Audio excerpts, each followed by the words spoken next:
hey, what I'm about to say may hit a lot of people in a real strange way.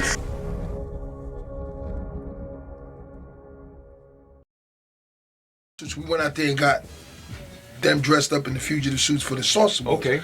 Me and Snoop took the ride out to Long Island to the old dog man, Rick, who owned Pit Stop in Newport, and I didn't even realize what I was giving him. The dog went to LA and started killing all his dogs. Wow. Because it was a game dog. Yeah. And that's what I mean about our cultures. It doesn't have the and listen, man, any state of it you look at, it's fucked up, and it's never been fixed. You know what I'm saying? Muhammad Ali said that things to Joe Frazier. Hurt his feelings, did everything he did. Why? Right? Think about it. He had no power. See? So he's saying stuff about Joe Frazier, who was a singer, who could really sing. I mean, he had more stuff going on in Black America than Ali, you would think, but see, it was spun. Ali didn't write his rhymes. His wife did. Yeah, see, I didn't know that. Right, because people don't do the research and the backstory. So his wife wrote his lyrics. So all the little sayings that he was saying. He never wrote that. He never came up with that. He wasn't an educated dude. Let me tell you something. He barely got out of high school. He didn't even know who Cassius Marcellus Clay was, who his father was named after. He didn't know who he was. He didn't read. So that's what I'm saying. When you do the backstory of Black America, you're gonna see the gray areas like I did, and then you have a different. You gotta look perspective, because you sat back and watched. You can't get mad at them now. Yeah. You gotta understand that this ignorance was brought upon the culture by their masters. Okay, when in 1978, when hip hop had not the name of hip hop and it became hip hop, nobody in the Black community thought to copyright the name. It doesn't govern itself. So you can't get mad when the white people put you in the ring, Jock Johnson and all of these great fighters, and one of them stood up, and it was Jack Johnson, and he became the greatest defense fighter of all, but then lost in Cuba with his hands over his face for the money because the pressures of Black in America put him under so much stress, he'd rather just tap out and get the money and go and live his life. It's too much. So it's just like us living up to this fight is too much. How does it make sense? You know, when you have Sugar Ray Leonard and Marvin Hagler, Marvin lost the fight because he couldn't catch him, but then you put him and Tommy Hearns on the conversation and they're ready to fight again. See? Let me ask you this too. Ray Leonard could have been an eye surgeon or a brain surgeon. You would think, right? He had to end his career getting knocked out by Hector Camacho. Why does all the great fighters end the same way? They didn't teach him another way. And humans are creatures of habits. Creatures of habits. Humans are. So by the habit of this, we have a habit of giving white people theirs and we play in the back end. You notice when Black people go on the bus, they go right to the back of the bus? That's right, because that's what we used to. That's what happened back then. So now when you acknowledge that, and you know we are programmed, man. We are programmed, right, to fail too, in so many ways. Do you know my friend Earl didn't own anything? Wow. And then when they say to him, they say, all these people have these I have a different opinion of Earl. We were locked up together, and you know, when no one was around, we were cordial. When people were around, I was Ali, he was Frazier. But here's the thing. I respected the fact that we both came from this space, that we didn't have no chance in our households, amongst the people. We had our little, right? But we were very similar. I didn't have a cocaine addiction problem, but very similar in a lot of the other things. Very similar. I don't choose to let people in on my scenario and cry with them. You know, I'm a little strong. Yeah. And I could walk with it, but I understand why he did that. Now, I'm gonna say this too. As does not govern ourselves, and as W.D. Bois didn't get along with Booker T. Washington, nor did he respect Marcus Garvey. It's a known fact. So this is being passed down through the generations. So when white slave owners bred slaves, they didn't breed them for the smart woman who could read and the great fisherman. They put a burly black chick on a big burly black buck, and that was it. So it never got changed, it never got bred out. We as dog breeders would say, hey Snoop, we can't breed this dog, he's biting people, X, we can't breed that female over there. She's got cancer in her left nude. He's gonna pass it on to the puppies, right? In Black America, no one did that. After the breeders found out it was wrong, they went their way, and then went their way. So you're dealing with the problem still. This interview is sponsored by Everything Classy. The best way to experience Everything Classy is to visit the store.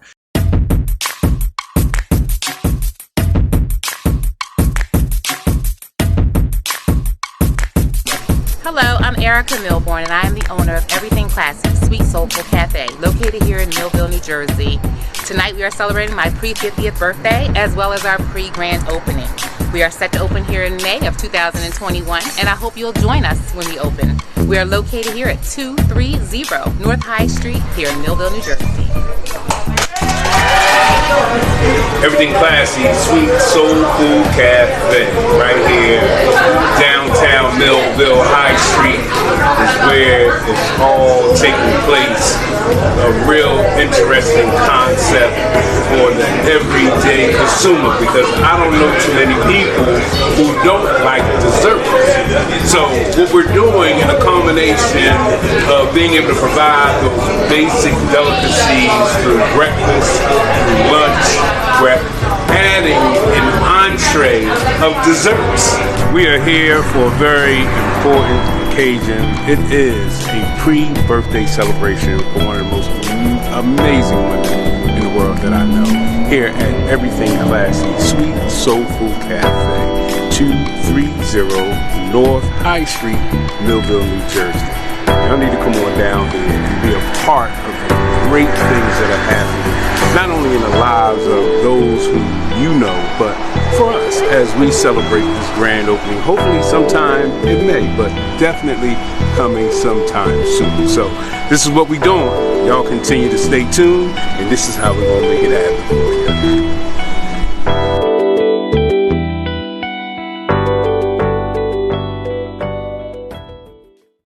It's still a reoccurring issue that's going to always flare up in Black America because it wasn't bred out of the genes, you know? So we have a lot of issues where these men are having children and they're leaving their wife to go have more children because this was bred in them to do. It was programmed in them to do. But no one's going to say anything about it or fix it. They're going to act like this is black culture, and it's not. It's not black culture. It's like the norm. They think it's like the norm, something that we do, but it's not the norm. No. So I didn't go to head with them. You know, I felt bad when I looked at the like even corrupting them when I went to LA and I saw here these guys were with the great chemistry, the great music, and they were about to ascend.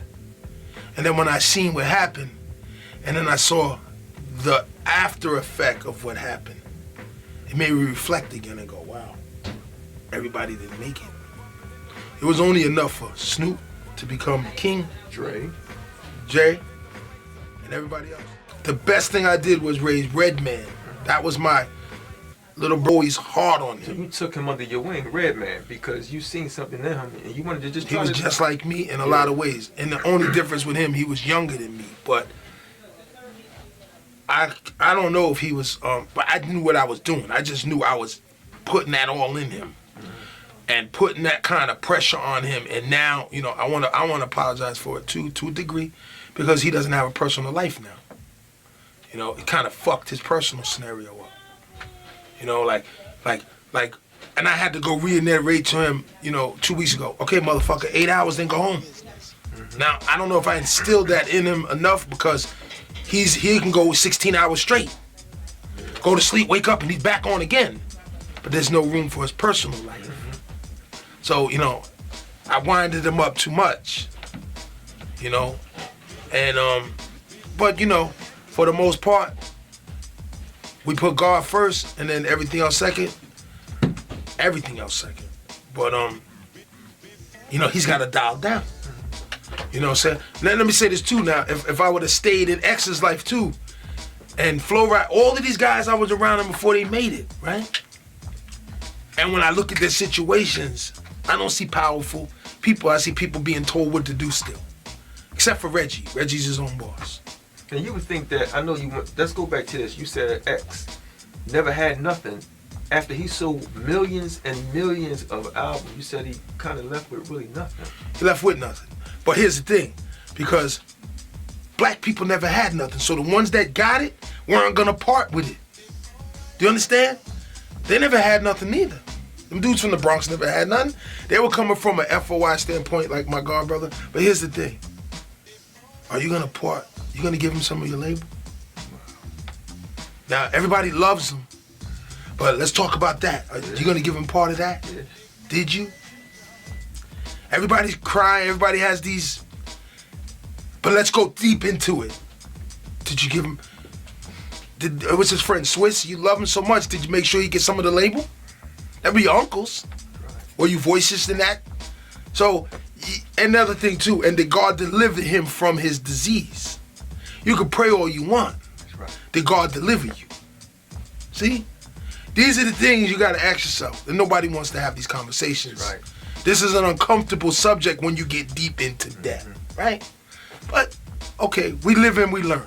We're Black America, we have no power. Now here's the thing I always say too. What do you own at the end of the day? That's very important. That's the whole conversation. Very important, yeah. What do you own? So are you dancing, are you buck dancing on the stage for not even 50% of the share? That's what they're doing. They're giving you 18%. Not even 50%. Pennies, man. Right, and you're dancing, you're giving your life out, and then at the end of the day, you don't even own nothing. So, this is the conversation we're gonna have. But me, I always built. See, this is my headquarters, I built shit. Even when it was over, I built shit, because I'm West Indian, I always knew. What do you own? At the end of the day, what do you own? So if I did the right thing by Redman says, okay, Gilla House / I'm okay because half of my cargo was on him. That's right. I betted on this racing horse. I knew what they were gonna, I was too smart and I knew they were gonna send me on my way. I was the, like Russell used to tell to the artists, he said, today's assholes to tomorrow's genius. Which he was talking about me. I was the one that would not want to get in the store right away and always had a premonition of what the future was gonna bring, because I always listened to my elders.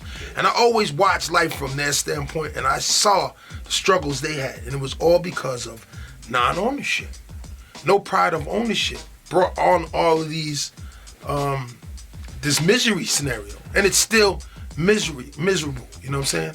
So when when Snoop says, and the industry got to take a backseat to what Snoop said, he said, I didn't make no money till I got with Master P. Wow, he did say that. Yeah. So, when you think about that and you got to look, all of these other guys went to a plantation, made the plantation money, gave the plantation their artists. They didn't build nothing for themselves. They're going to be in trouble.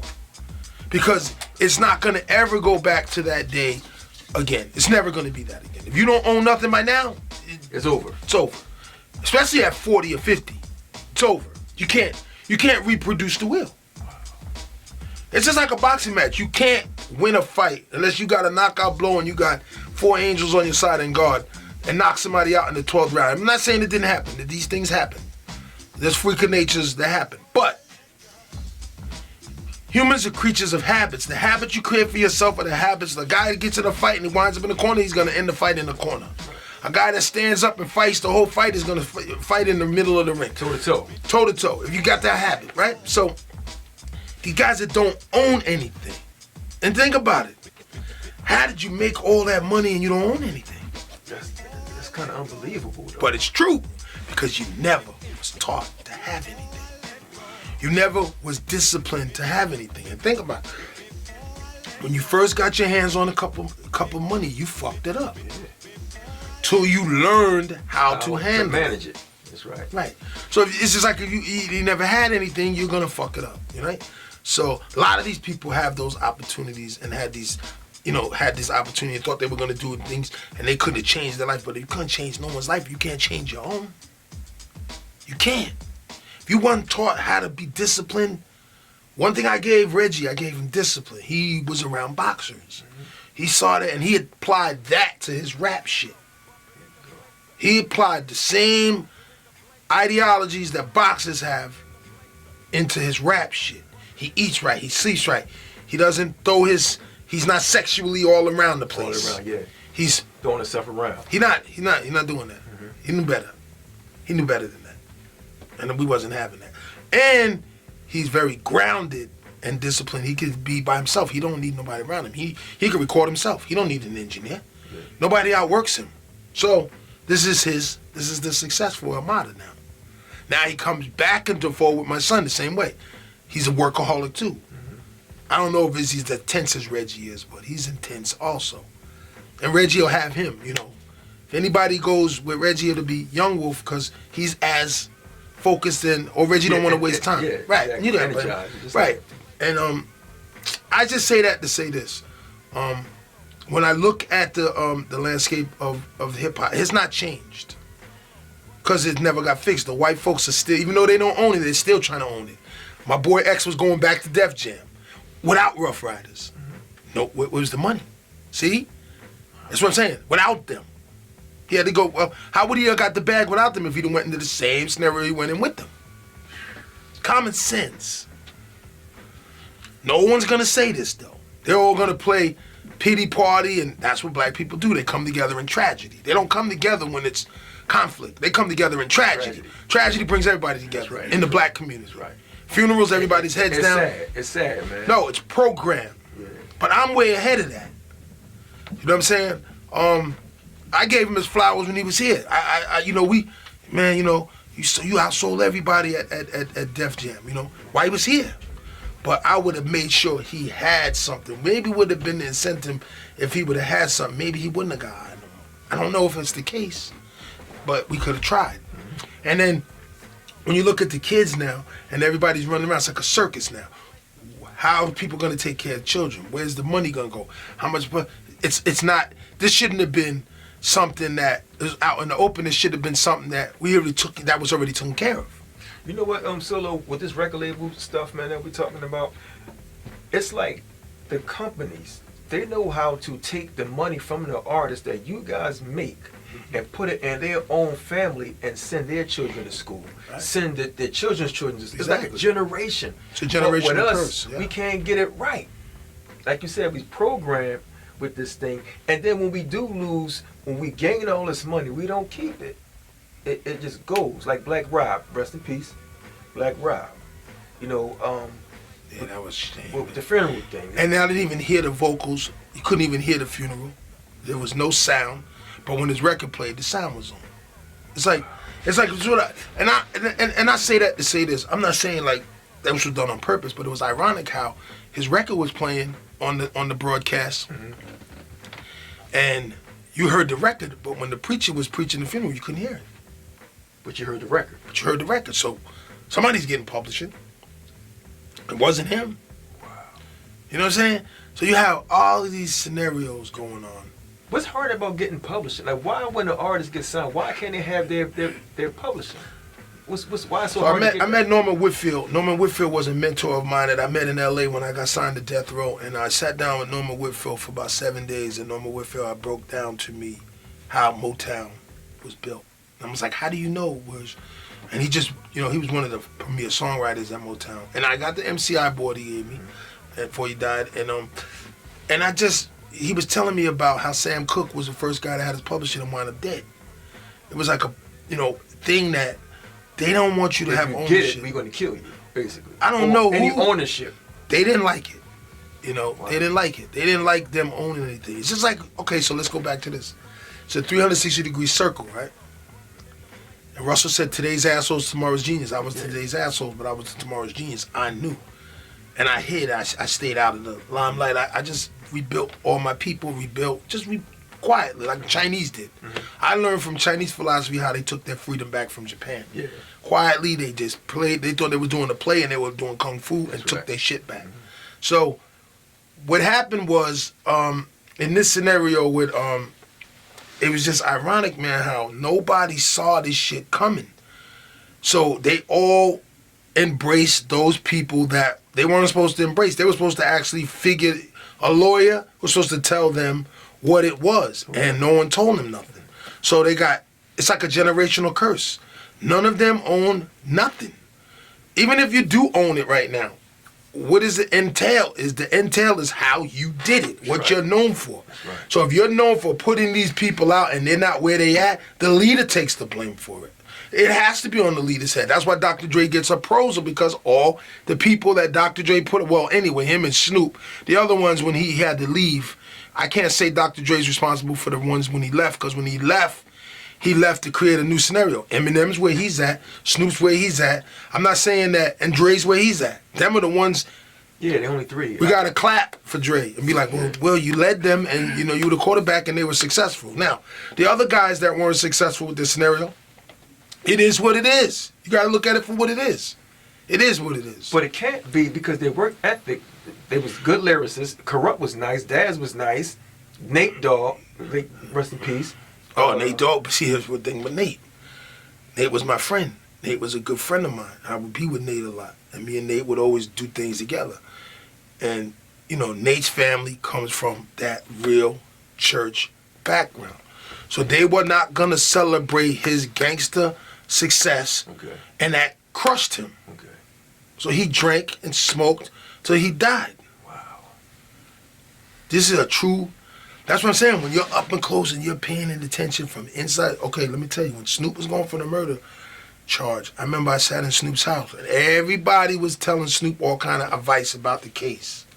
The only advice I gave Snoop, like I told Redman, I looked at Snoop's family Bible, and I looked at it, and Snoop looked at it, and that's when me and him had a moment of clarity. No one was around. I said, you put your faith in this, not them. That's right. And he did. And he got out. So these are the things that, we got to bring to the table. Like when I discovered Sam Snead, and I said, okay, Sam Snead's out there and he's doing very good. Soon as Dr. Dre left, Sam Snead got attacked. Black America doesn't understand its own. In other words, here they are, males in power situation, the first chance to figure it out and become they fighting. Got new shit coming out too off of I was gonna get to that. Yeah. We got new shit coming right now on Waste Management Incorporated. And listen out for the other artists like the Brand Gang coming out on Road Warrior Records. That's roadwarriorrecords.net, www.roadwarriorrecords.net. And Waste Management, like I said, Incorporated, we coming through. The Spartan Academy's coming through. Shout out to Profound. Shout out to Benny Sinatra. Shout out to Benny Bermuda. Shout out to Dox Diggler. Shout out to Willie Boondini Brown, Black Floyd, Sidney Poitier, the whole crew, man. Let's get it. Panama Red, let's get it. That's where's it at, man. So right now you are doing something new. You making music now. Yeah. You see, we built this as a headquarters. Y'all in the headquarters right now. Right here, man. We're in headquarters, New England. Headquarters, man. Yeah, this is one of the spots we go to. Redman was working on his stuff, so I had to come up here. Yo, Reggie, another 3 days, man. We good. I see you, and congratulations on Power. Congratulations, man. Yeah, Method Man hooking Reggie up. Yeah. Reggie's gonna definitely do his thing. Method Man, shout out. And Keith Murray, let's go. And let's do it, man. Let's do the damn thing, bro. Let's do the damn thing. We on point, man. Listen out, like I said, man, about the ownership. That's right. Shout out to DJ Gumba, DJ Craze, A&R Rob Holtzman, Jason Assell, Travis Dempsey, Full Sail College, let's go. That's K Solo, y'all. Look him up right now on YouTube. Go back, learn your history.